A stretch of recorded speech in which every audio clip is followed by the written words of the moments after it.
After an interesting education that included training to be a pastry chef at Le Cordon Bleu and doing her masters at the London School of Economics, Samina Hamied worked at Goldman Sachs in the UK and then the US before coming back to join her family's business.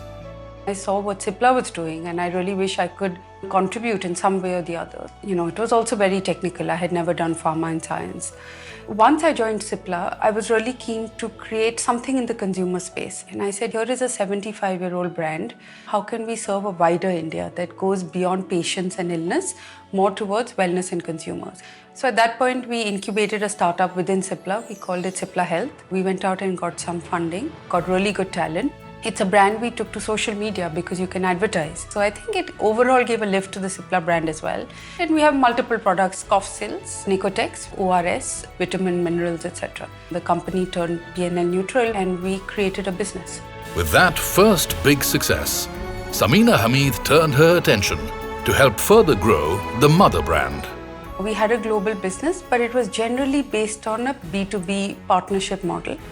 And the idea was that Cipla brand should be sold in our own front ends. And we did a big acquisition in South Africa that was approximately $500 million. And then eventually we did this acquisition in the US, and unfortunately several months later the generic pricing market crashed and everyone looked at me and said that was a really expensive acquisition and I don't think we made the right decision.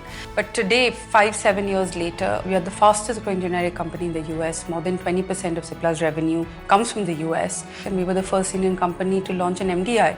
And now when we look back, and I would have done the transaction twice over.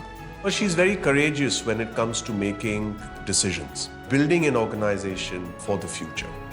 Today, Cipla has a revenue of approximately 22,000 crore rupees and a presence in more than 80 countries. But Samina Hamied feels there is so much more to be done. We will look at innovation across new platforms. I would like patients to have everything from diagnostic all the way to therapy care. So I see Cipla as a very integrated global healthcare company, owning the continuum of care. Ladies and gentlemen, Ms. Samina Hamied.